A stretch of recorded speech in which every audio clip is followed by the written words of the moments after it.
If you have a piece of property, there are some recent developments that are important for you to understand that have to do with the safety and security of that land itself. I'm Justin Hitt with Prosperity Homestead. So, as you guys know, we're developing Prosperity Homestead. We're developing land, managing land for people. And our key objective is habitat restoration, the application of permaculture design, and regenerative agriculture. Now, I'm a very formal type of person, so we have standard operating procedures for the properties, which would include how we would manage goats, how we would manage chickens. A lot of these things are just one page. Now, the benefit of having these things is it makes it easier for you to operate your small farm, homestead, or estate. Just like the programs we talked about in the past, where we're using like a list of common staple items that are in your pantry. These are things about organizing your time, getting more out of your site, and ultimately keeping things a little bit organized. I'm not the most organized person, but again, I can grab a binder. For example, Hit Family Farm is the designation that we're expanding. It says Hit Family Farm by Prosperity Homestead. So as our consulting services, I use these.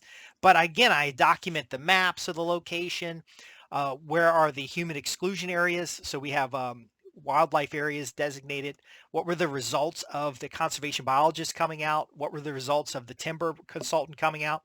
So that we have a business plan for the homestead or the small farm. Now, again, our success is dependent on the improvement of the environment, the increase of the deer species. Well, there's only white-tailed deer here, but the overall improvement of the land is actually measured. So I was talking to my insurance agent, and I have allowed people to hunt on my land and to ride ATVs on the land. Now, the people that are doing this are extremely responsible. They are individuals who are not harming anything, and they're friends in a sense. But ultimately, talking to the insurance company, there are liability issues associated with having anybody on the property who should not be there. So I'm actually writing up a policy, and the definition of who should be there and not be there is depending on who's on the insurance policy, who owns a land lease and such. So what I want to share with you in this video right now is kind of some tips on building a policy for your land to understand a little bit about property rights in the United States, and this is applicable other places, and also to understand some of the concepts that once you build this land up and it does have more deer and it has more turkey and it has more rabbit and it has more foxes and it has more uh, you know raccoon, or it has your livestock on it, what do you need to know in order to secure your property? Now, you're not going to find people talking about this anywhere because a lot of folks that are doing the YouTube, they're they're entertaining. I'm here to educate you and to prepare you so that you can actually live your homesteading dream. There's no sense living vicariously through people online. With inflation the way it is, growing your own food is a viable way to lower your costs. If you want to become debt free, having a small homestead, even going as far as intentional thrift is a way to get you on track to handle any economic situation. However, all it takes is for somebody to roll over an ATV, or somebody to hunt on your land and hurt themselves, or to otherwise poach your animals. They're not really your animals, they're wildlife, but when they're on your property, you have a stewardship responsibility to care for them. So let's talk about this. So Prosperity Homestead is an ecological preserve for the implementation of permaculture design, regenerative agriculture, and habitat restoration. That means I'm tracking the species on the property, including plants and animals. I am a master naturalist in Virginia. I'm tracking population counts in general, especially on the birds and on the deer. I use trail cameras, for example, for the deer and for the larger wild game. And then I actually have exclusion areas on the property where no humans are permitted to enter. It's basically woodland areas that are not suitable for agriculture, but they're just rewilding. And in that, it gives us an opportunity to see the difference between what the land would do on its own and what we are doing with the land itself. And so, for example, an exclusion area is going to have trails around it so that we actually go around the exclusion area, or in one exclusion area, we have a designated access point where you can cross the exclusion area. But essentially, you're not supposed to walk off the trails. So you're going to have these rules for your property. Now, this is an extension of your design plan, And for example, you may have areas that are hazardous. One property that I consulted on had basically a dump there. They had materials that have been dumped in the woods over the years, and they don't want their clients. It's a bed and breakfast. They don't want their clients going in that space, so we designated on a map as an exclusion area.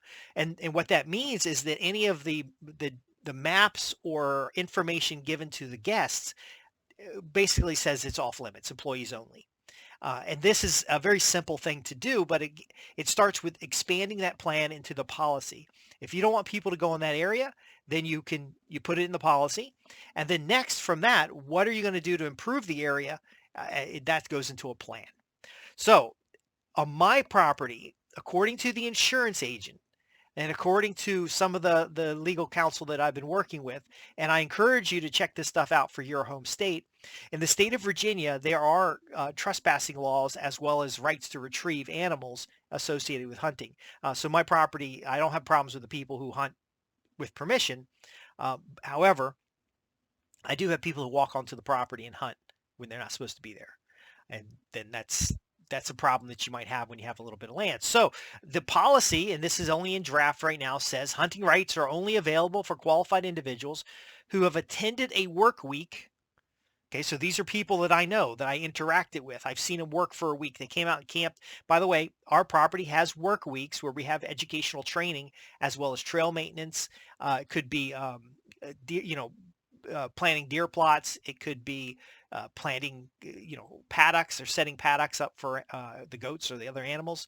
Yeah, and so basically, if you have attended the work week, this grants seasonal hunts with the staff. So that means there'll be a designated time on calendar when I'm out hunting.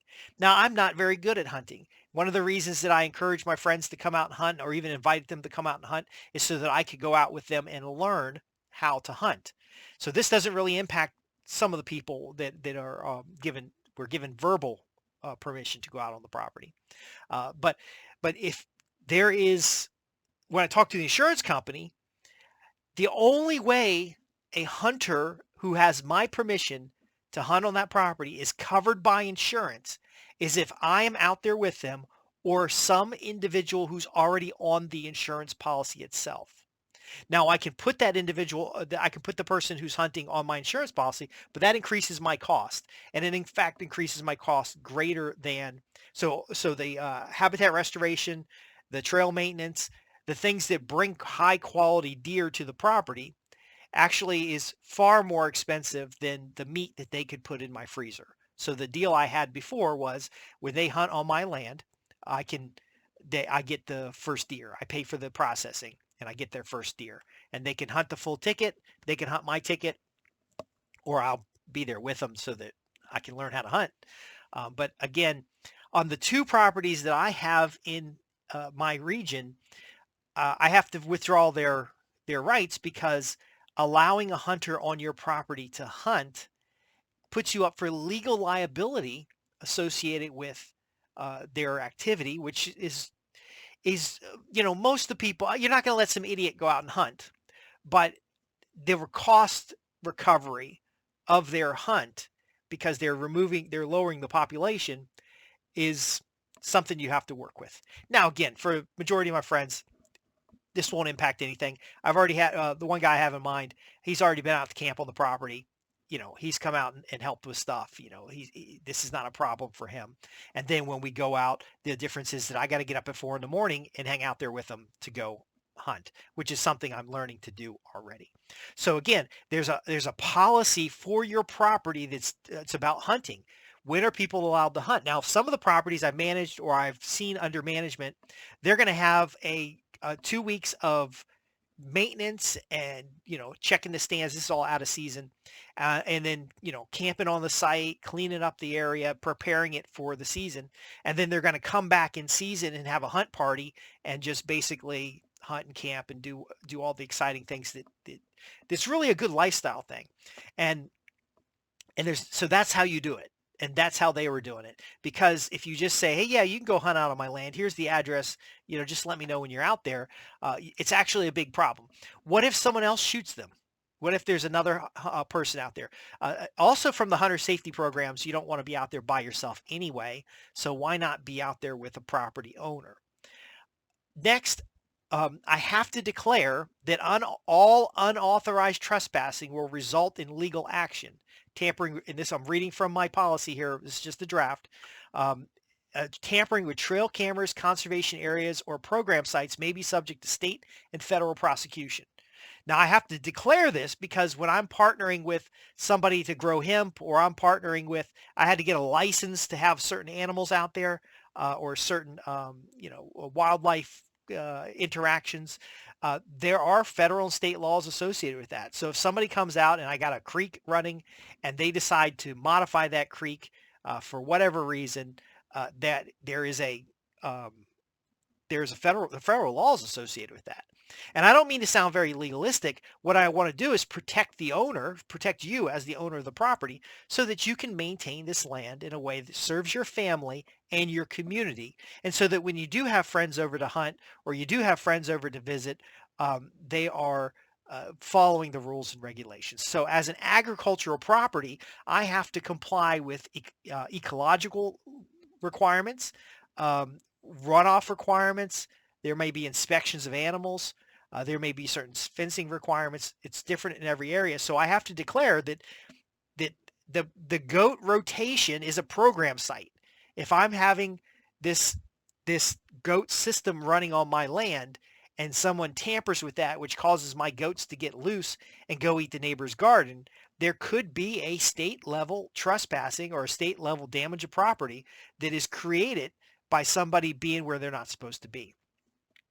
So I do, as a little bit extra, be specific by saying any trespassing without explicit written permission prior to entry. Okay, somebody can't walk out on the land and say, "Hey, can I hunt your land?" Or they can't just walk out on the land and hunt it. So prior to entry is considered criminal trespassing under Virginia law section 18.2-119. Now, again, if we have classes on site, because we've talked about earthwork classes, we've talked about mushroom log classes, we've talked about the training that we would do when we walk the land and show you how trails are designed and why they're set up a certain way. If you're attending a class or accompanied by farm staff, that's equivalent to written permission for the duration of your visit. And so, um, if somebody walks up the driveway to the placard that has all this information on it, or a QR code to get the information, um, I'm not going to criminally trespass them for doing that. Especially since the bulletin board up at the front of the property has a phone number that they can call and get a hold of me. What if they see one of my goats out in the road and then they're bringing that goat back? I need to give them a way to give us a call. Now, this is something logistically that's very important for your property. You want to know your neighbors. You want to make sure you're on good terms with your neighbors. I was out on a property a number of years ago, and I noticed there were cows out on the road. And immediately these folks knew whose cows they were. Okay. And there was phone calls were able to be made. They were able to go out there and get the cows off the road for safety purposes, and then ultimately put them in a paddock on their land in order to prepare to return them to the original owner, as the original owner had a tree go over the fence, and so they didn't know the fence was down. And so this is that community interaction that's very important. However, what if somebody cut the fence to go hunting and the cows got out? And now we have criminal trespassing because it's a destruction of property to enter unlawfully to an area, as well as potentially harm of the animals. Um, we need to be able to know the difference and then be able to evidence that.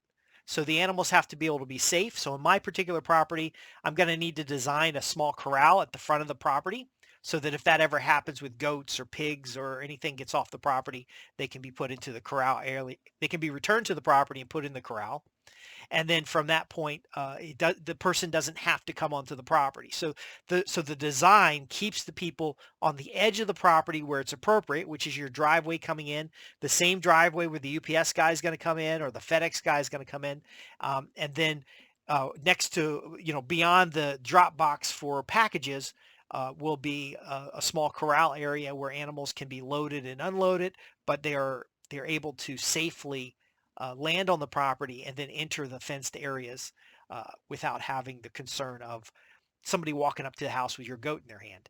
Now, again, I am a little more formal at this because I see all efforts at this level as commercial operations, and that we can normalize the permaculture principles, normalize regenerative agriculture, and ultimately make people more comfortable with the small regional farm model rather than having these large industrial farms. Also, there is a risk that people will protest or they'll come onto your property to see what's going on because they're curious.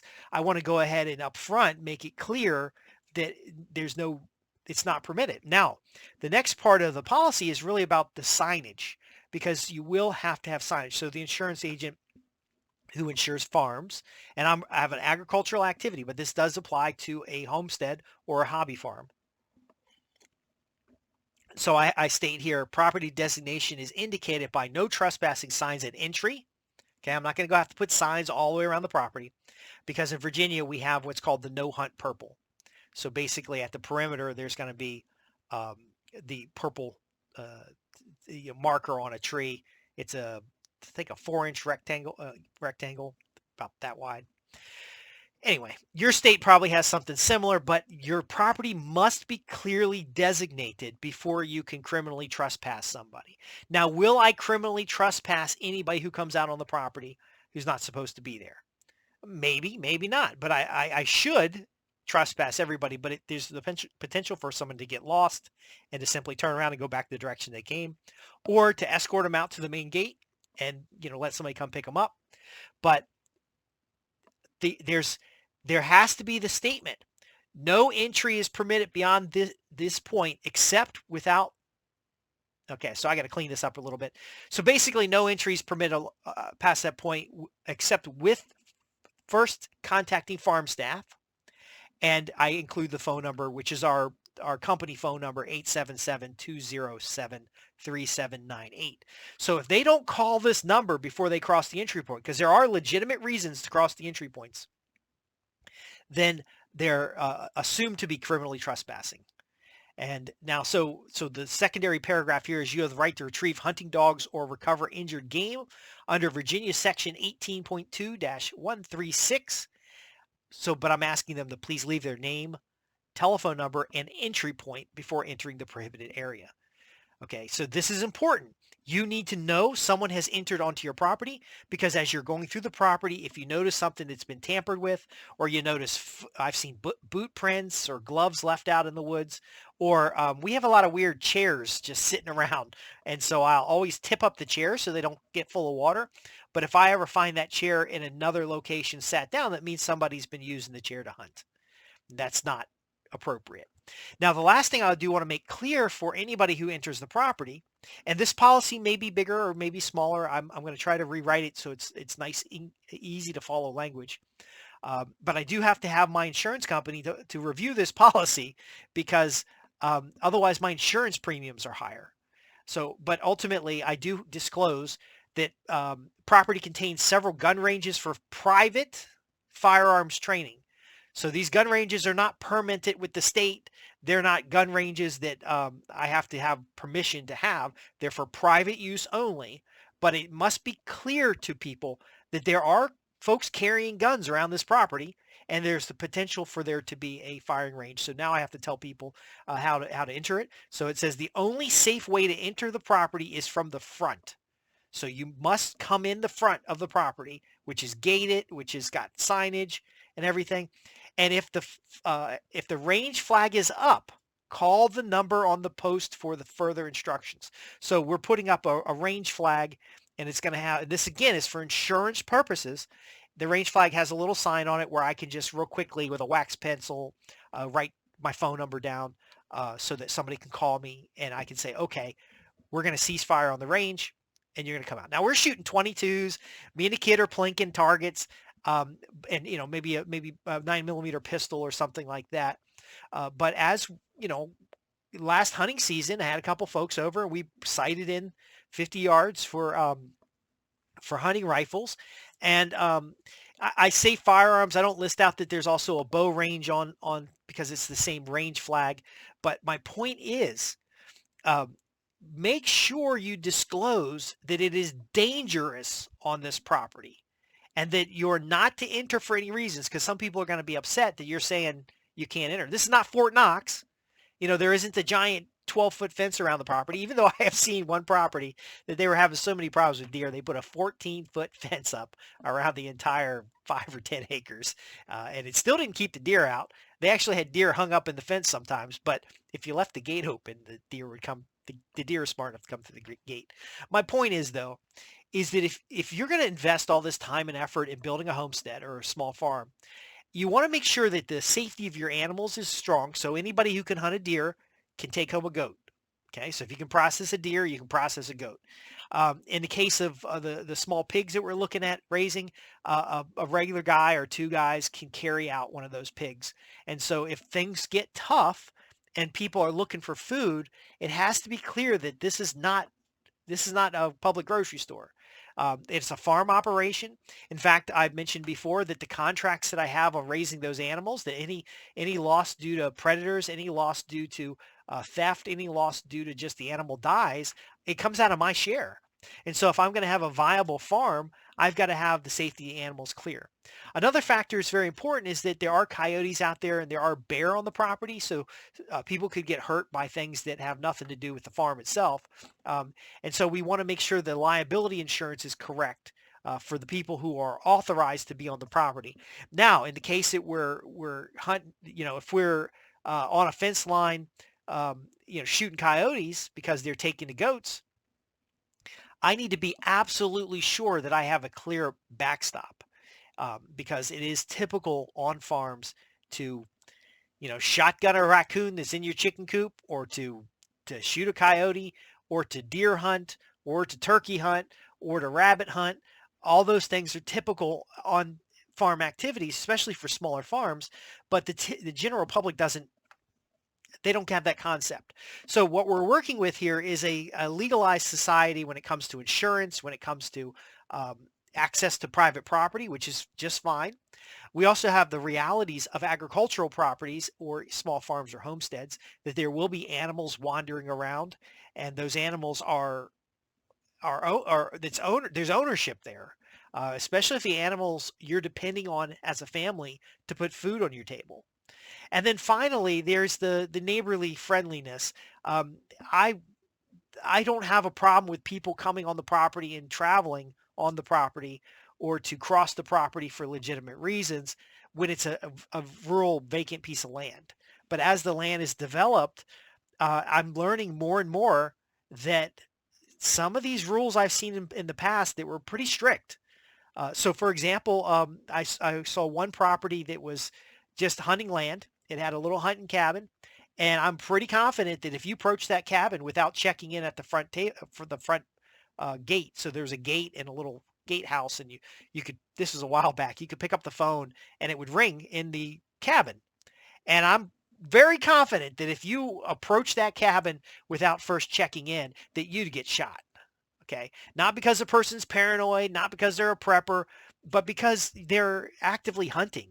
They're, they're on a property expecting a certain amount of privacy. And, if a ranger comes out there, because they were backed up to some national forest, if a ranger comes up there, a ranger is going to dial in. There's a sign that says, uh, this is hunting property. Please use the phone in here to call before entering the property. Like, you just follow the sign. And then beyond that point, there's some liability issues concerned. You're spraying your ankle going up the driveway. You turn over a vehicle on a bad road. You flip an ATV.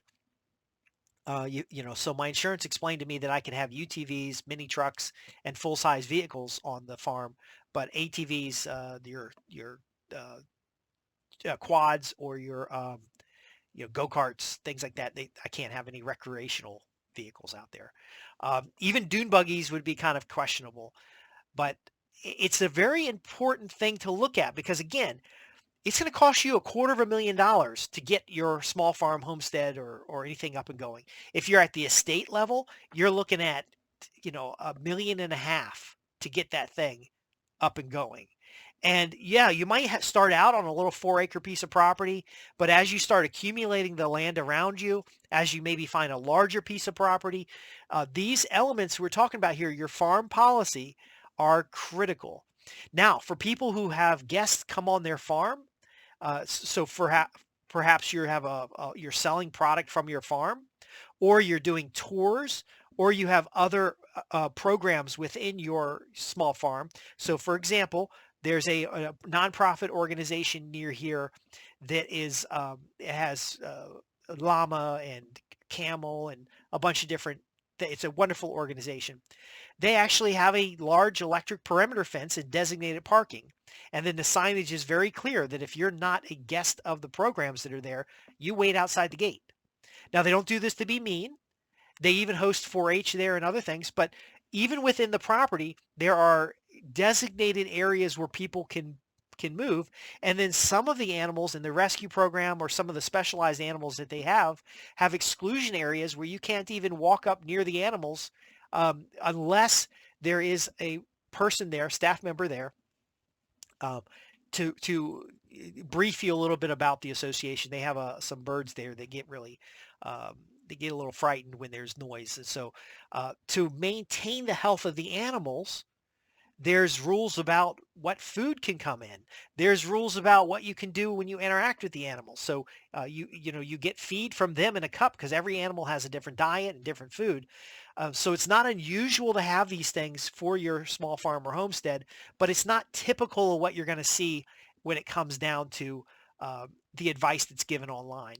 So it's to me, it's not unusual, and it's something I've seen a lot. Even Amish farms have rules about whether you can go out where the horses are, where the buggies are and stuff. But if you have the public coming out to your property, signage is important. Designated spaces, so your road plus a parking area, maybe open access. But the beyond that point, you may have a more controlled environment. You may find it's easier to set up a farm stand or a small farm building outside the main property. So there's an organization that I work with, and I'm actually staff at that organization that is looking at possibly an outside building because they have multiple pieces of land where the agricultural product is developed, and they don't really want. They could be at different properties. They really want to be able to have a location where someone can come in and they can have a teenager working at a booth or something like that, and then designated hours. So the last point is if you have any public interaction, you do want to have designated hours. So on the Prosperity Homestead site that I've been developing, that I've shown you the barn building going in, um, that is going to have I need to move the gate, for example, so that somebody can pull off the road and park before they call in to go beyond a certain point. There's some signage I need to put up. The mailbox we're putting up is a larger mailbox that'll allow us to accumulate mail, and then we need a package drop so that the UPS trucks and the other trucks don't have to come up the farm roads. I actually have a number of roads on the property that are now designated as no-go when it comes to after a rain event. So I need to put up signage about not driving on these roads within 72 hours of a rain event. And so I have to follow those rules too. Now, many of these roads we're going to improve so that we can drive on them. There's a utility right of way. So I need to permit access to the utility right of way by the utility company, the electric company, but restrict access from another point. So I may have to give them a key to the gate. I may have to give them a way to access the property should they need to come out and check the meter, for example. Now, again, there's electronic meters these days. We're planning a dual power source. So I'm not concerned about them remotely shutting off a meter. But I want to make sure that they can do their job as well as the property can do my job. So the reason I'm sharing this with you again is because this is uncommon information in the realm of the YouTube videos. It's not something you're going to learn until you go to a course. So when you sit down with a course, and there's a number of trainers in my region who you can sit down with to learn permaculture, to learn farm management, to learn these types of things. And you may or may not get me as an instructor, but if you want me as an instructor, that's fine too.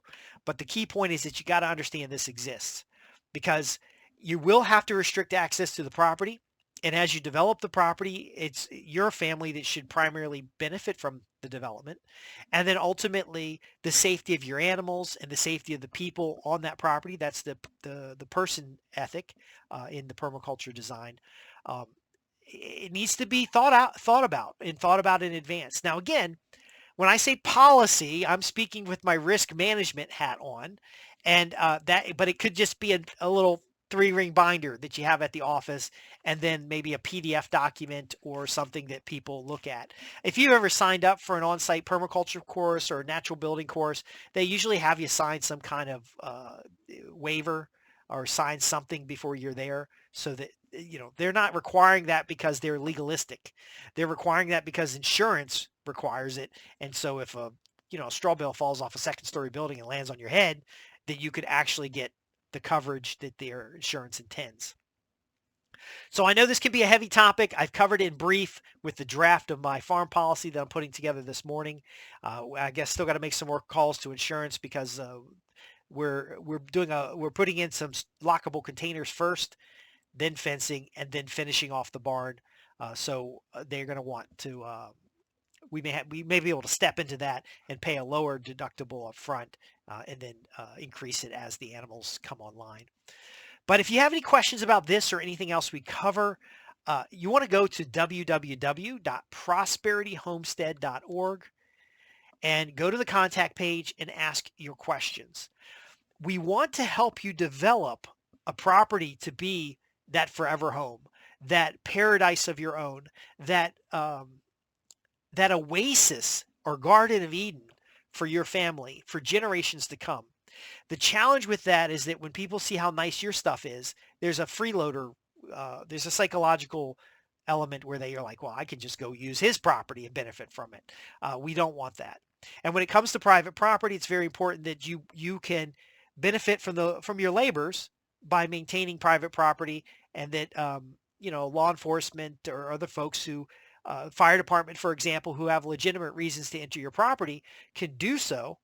Uh, but those who are trespassing or otherwise entering the property for nefarious reasons, which there's enough trash on this property I'm restoring that people have been coming on and off this property for years, and we got to stop that. Because if we're going to improve the land, if we're going to reduce erosion, if we're going to manage the property as a good steward, then there needs to be a small amount of control that comes with proper insurance, proper rules and regulations, and ultimately being your own homeowners association in a sense. I don't mean to say it that way, but that's necessary because we don't want people to come on the farm and fall in with the pigs. We don't want somebody to come in and get head butted by a goat. We don't want somebody to grab an electric fence and get hurt. It, these are things that we develop. I have systems to help you develop it. I have templates and materials that we can get you fast tracked in a lot of ways. But ultimately, it's going to mean less work on your part. You're going to get more benefit, more time having friends around the fire, and sharing meals together, and community development, and a whole lot less spending time in court for problems that could have been avoided. Again, I'm Justin Hitt with Prosperity Homestead. I want to thank you for watching this little mini tutorial today and being a part of what we do here. Be sure to join the newsletter at www.prosperityhomestead.org/newsletter.